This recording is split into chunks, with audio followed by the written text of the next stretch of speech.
Salut la troupe, comment vous allez? Moi ça va bien. Je suis en pleine poilade. Bien sûr à cause de certains rencontres que je peux voir sur le net, c'est génial. Pourquoi je me barre toujours quand je vois des trucs sur lui a dit ci, lui a dit ça sur le garage, parce que toujours la même raison. Si on était au même endroit, en train de boire un café, un thé, une mousse, tout ce que tu veux, tout le monde s'entendrait, en fait, connement. C'est toujours pareil. J'ai reçu un courrier au Bicou parce que, souvenez-vous, on a acheté pour équiper, et c'est seulement une fois que je l'avais là que je me suis souvenu pourquoi je l'avais pas. C'est une idée que j'avais eue au départ pour équiper les petites Jeeps Subotek. Enfin, les Jeeps, c'est pas seulement les Jeeps, c'est existant quoi, dans petit Monster ou autre. Est-ce que j'en ai une qui traîne là? Non, j'ai peut-être la boîte que tu te. C'est vrai que là, je parle peut-être dans le vent, il y en a qui vont pas comprendre. De quoi qui cause lui encore. Où est-ce qu'elles sont mes Subotek là? Ne pas confondre Subotek et Subutek. Parce qu'il y en a, c'est clair qu'ils ont pris trop de Subutek ou alors il leur en faut une dizaine. Ça, ces petits engins-là en 3 différentiels à bord, sans déconner. Et on a découvert ça grâce à tonton Kevin, qui était venu de Paris, ici, nous l'offrir, quand on a réparé ses machines. Et on a acheté donc, parce qu'elles avaient disparu à un moment, maintenant elles sont dispo facilement, mais ils ont fait une modif stupide. Quand tu tournes, bah, ça ralentit, ça coupe les gaz. C'est plus facile à rouler pour un marmot peut-être, mais nous ça nous ennuie sévèrement. Et même le marmot de toute façon, au bout de quand il voit qu'il peut pas drifter, ça l'ennuie vite fait. C'est quand même sympa. C'est surtout dans le tout terrain parce que ces machins peuvent vraiment rouler dans le tout terrain. Et le problème c'est que la moindre petite motte, c'est coincé compte, tu braques, ça marche pas parce que t'as pas de gaz. Faut aller tout droit. Donc on s'était penché parce que c'est un cerveau 5 fils sur un récepteur tout en un parce que c'est ce qu'il y a dedans pour faire simple. Et j'avais eu une solution qui. J'avais vu pourquoi ça marchait pas. Et un an plus tard, Jam Jam m'a proposé cette solution. Moi j'ai oublié, j'ai commandé. Donc les récepteurs et les radios WL Toys, pour mettre là-dedans, le problème c'est le cerveau 5 fils. Le cerveau 5 fils ici a un gros connecteur 5 fils et ici on a un petit connecteur 5 fils. Donc j'avais commandé 3 radios et 3 récepteurs chez Obiku. Et là, j'ai encore pris 3 cerveaux. Évidemment, c'est pas vraiment viable, puisque.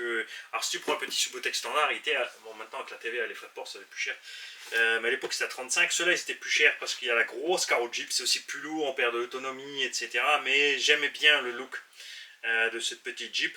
Résultat, j'ai pris 3 Jeeps. Maintenant, j'ai encore pris 3 radios, 3 récepteurs et 3 cerveaux. On arrive à 100 balles la machine. C'est un peu du délire. Mais. Des fois, je suis un peu entêté, comme ça, je veux que ça marche et ça va marcher. Parce que là, du coup, j'ai plusieurs solutions. Soit le cerveau rentre, s'il rentre pas, on coupe le câble et on adapte ce connecteur à l'autre cerveau pour tout remonter. Ça va être un bordel, mais je veux qu'elle marche. Je veux que mes 3 Subotek marchent et qu'elle ne coupe pas les gaz quand je tourne. Enfin, qu'est-ce que ça me gave, ça. Hein? Ça, c'est une chose. Donc ça, c'est cool. Hop. Et tu vois, j'ai commandé ça, je lui ai écrit dimanche soir au Bicou, mardi, c'était arrivé. Petite lettre comme ça, tranquille, c'est vraiment cool hein, pour tout ce qui est petites pièces. Il y a Moussa qui a fait une erreur de commande et qui a reçu 2 cardans qui ne vont pas dans sa machine. Par contre, Moussa, est-ce que tu peux nous rappeler où est-ce que ça va? Il me l'avait dit, mais j'ai oublié. Et il s'est passé 1000 mails entre temps, comme j'étais en congé, la boîte mail a explosé.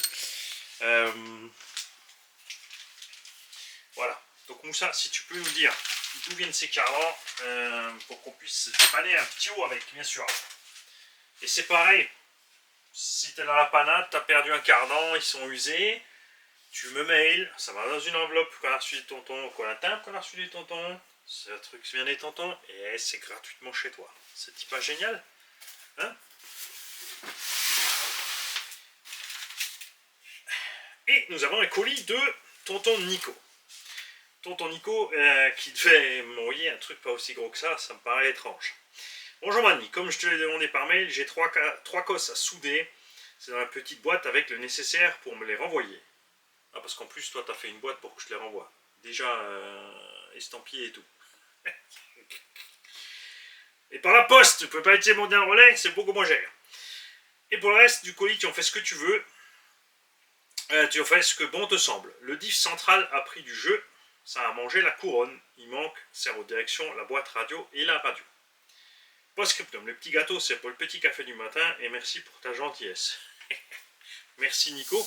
Il y a quand même donc apparemment une voiture entière qui a juste un problème de diff central. Alors, des petits engins qui ont des diffs centrales qui se bouffent, Obitech Rockterra, B8 SL, B8 machin, enfin le buggy est 8 SL, parce que ce soit le DB ou le normal. Pourquoi Zobitech est mis en premier à l'esprit? Il y en a d'autres,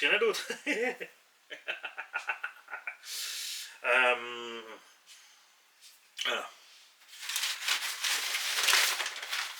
Nous avons donc la petite boîte. T'es un zazou.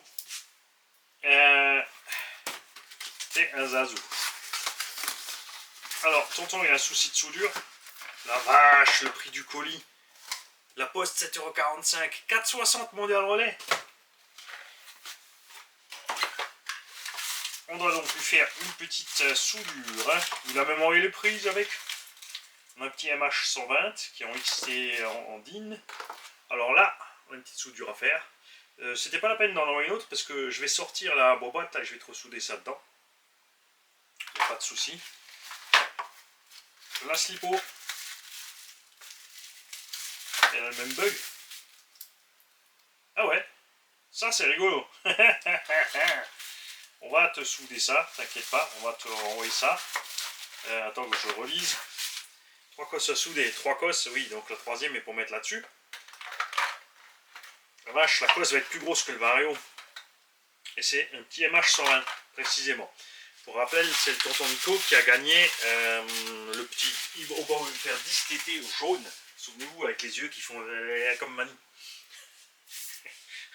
Pourquoi je secoue la langue quand je veux secouer les yeux? Hein? Parce que normalement, je voulais secouer les yeux. Et je sais pas pourquoi j'ai fait.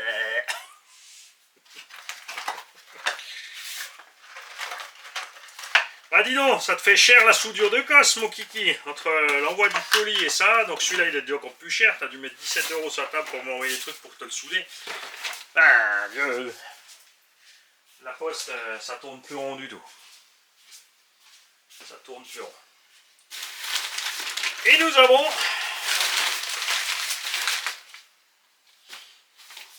un B8 SL. Ça commence, j'ai de l'eczéma. Les roues qui vont avec, donc des roues qui ont quasi pas de mousse, c'est normal, c'est comme ça qu'elles sont livrées neuves. Ça suffit avec l'engin, rassurez-vous. De toute façon, des fois, c'est mieux d'avoir une mousse un peu plus souple sur certains engins pour le grip que d'avoir des mousses trop fermes, surtout quand ils sont légers. On a un aileron, avec le logo du garage, de 1/8 flex. Alors ça, c'est pas d'origine. J'ai vu ça sur... alors il y a des sites qui te vendent ça, ils te mettent ça super flex, et Apsima qui les rebadge aussi, et à la base c'est un truc chinois, ça vaut 5 ou 6€ l'aileron livré, ou même en France, hein, j'ai vu ça je crois à 9€, avec la poste c'est 11€. Alors tu vois, c'est super léger, c'est pas la peine de t'imprimer un aileron en TPU qui va peser 200 grammes et qui va partir en miettes, parce que ça sera pas aussi flex que ça. Enfin, ça sera aussi flex que ça, mais il va y avoir entre les fils, ça va lâcher sur les retournements. La carreau du B8 SL, les deux roues arrière.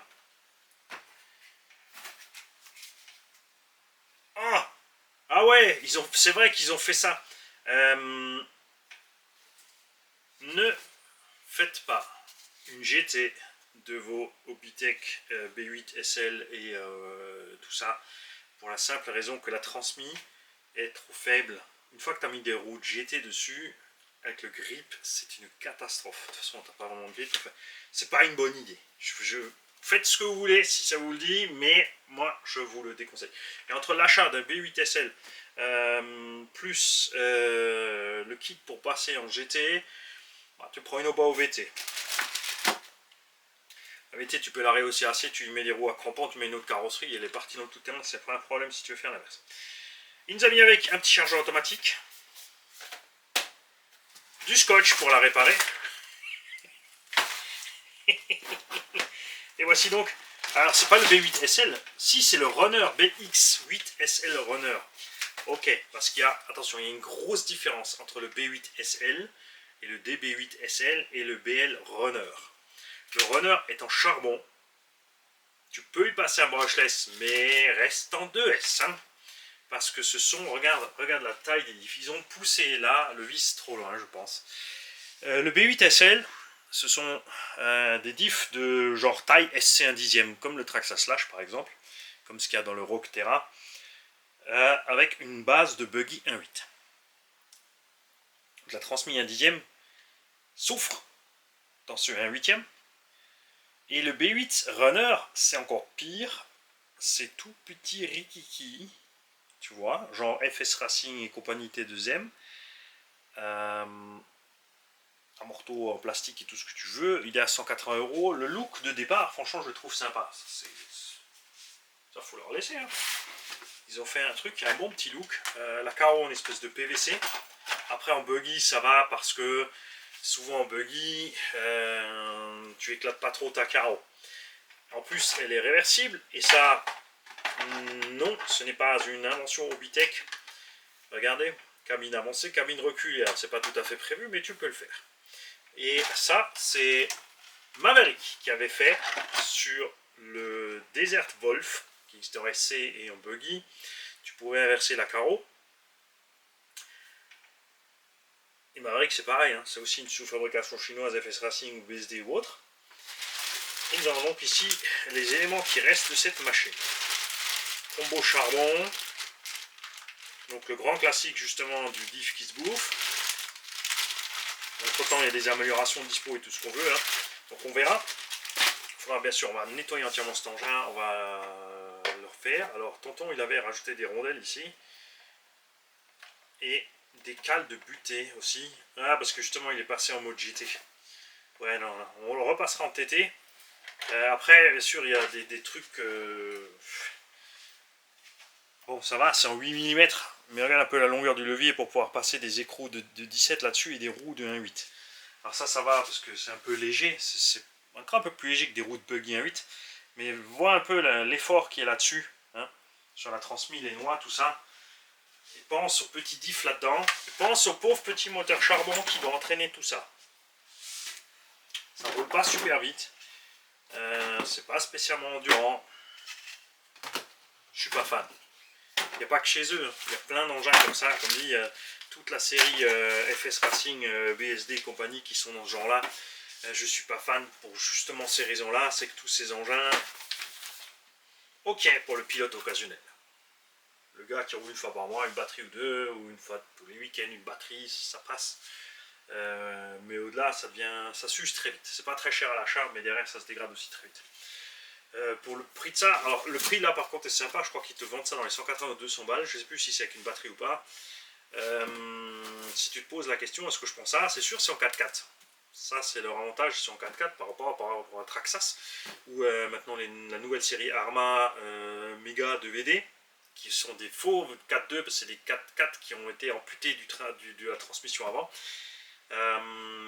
On attend ceux qui en ont acheté ou qui vont en acheter pour nous dire ce qui se passe niveau motricité, parce que les Traxxas ce sont des 2VD avec châssis métrique 2VD, les autres c'est des 4x4 avec juste la transmission avant amputée. Généralement ça se passe moins bien niveau motricité.